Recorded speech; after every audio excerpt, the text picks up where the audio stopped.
अस्सलाम वालेकुम friends, welcome back to top smarties drama serial Muhafiz. Resham ने सारी बातें जवार और पारस में जो भी हुई उसने सुन ली। पारस उसे बार बार इसी बात पर फोर्स कर रही थी कि तुम्हारी जान खतरे में है और मेरी वजह से अपनी जान खतरे में मत डालो और इस जॉब को छोड़ दो। अब जब रेशम ने ये सब कुछ सुना तो जवार से कह देती है कि आखिर वो लड़की तुम्हें जॉब छोड़ने का क्यों कह रही थी और तुम्हें क्यों कह रही थी कि तुम्हारी जान खतरे में है। मुझे बताओ तुम क्या जॉब करते हो।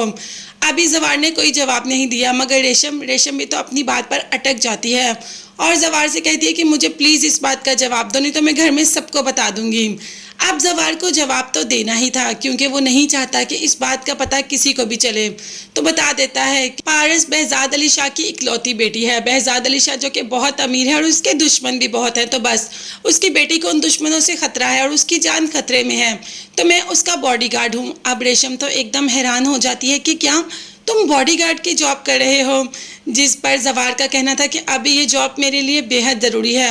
अब्बा का इलाज भी करवाना है और घर की सारी जिम्मेदारियां मेरे ऊपर हैं, तो जितनी देर तक मुझे कोई अच्छी जॉब नहीं मिलेगी या मैं सीएसएस करके दोबारा पुलिस में नहीं जाऊंगा उतनी देर ये जॉब करना मेरी मजबूरी है और मुझे इस जॉब को कंटिन्यू रखना ही रखना है। मगर तुम मुझसे एक वादा करो कि तुम इस बात का जिक्र किसी से नहीं करोगी। है रेशम ने वादा तो कर लिया, अब देखते हैं कि रेशम अपने वादे पर कायम रहती है या नहीं। behzad को पता है कि ये सब कुछ वहाब करवा रहा है, इसीलिए वह वहाब से खुद मिलना चाहता है और दो टोक बात करना चाहता है।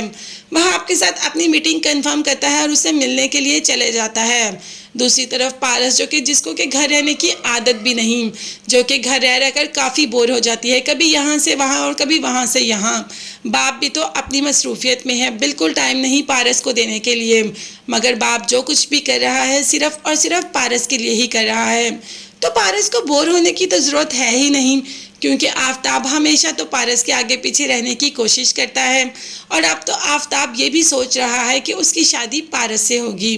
अब देखते हैं कि होगी या नहीं होगी, क्योंकि आफताब तो रेडी है। उसके घर वालों ने पारस से रिश्ते की बात कर ली आफताब की। बाप ने कह दिया कि जितनी देर तक बेटी कुछ नहीं कहेगी मैं कोई जवाब नहीं दे सकता, इसीलिए तो आफताब पारस के आगे पीछे घूम रहा है कि पारस का जवाब बदल जाएगा और पारस मेरे लिए हाँ कर देगी और हम दोनों की शादी हो जाएगी। खैर ये शादी वाला टॉपिक एक साइड पे रखें क्योंकि बहुत से आशिक मजनू आवारा है पारस के पीछे जो पारस से शादी के लिए रजामंद हैं। अभी भी जब behzad जाता है वहाब के पास और उसे कहता है कि मेरे लोगों को नुकसान पहुंचाना बंद कर दो, तुम्हें जिस सीट की तमन्ना है वो अगले साल मैं तुम्हें खुद गिफ्ट में दूंगा, मगर उसके बदले तुम मेरी बेटी को और जवार को कोई नुकसान नहीं पहुंचाओगे।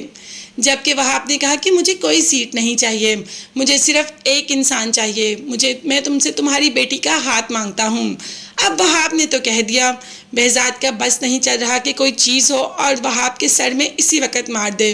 गुस्से से खड़ा हो जाता है और कहता है कि तुम्हारी जुर्रत भी कैसे हुई मुझसे ये बात करने की कि तुम पारस से शादी करना चाहते हो। तुम अपनी और पारस की उम्र का फ़र्क देख रहे हो। खैर उम्रों का फ़र्क तो एक साइड पे, आप देखते हैं कि पारस की शादी होगी किससे, behzad से या वहाब से। ये सब देखने के लिए चैनल को लाजमी सब्सक्राइब कीजिएगा, बेल आइकॉन भी प्रेस करें ताकि हर वीडियो आप तक बआसानी पहुंच सके। अपना बहुत ज़्यादा ख्याल रखिएगा। नेक्स्ट वीडियोस तक के लिए अल्लाह।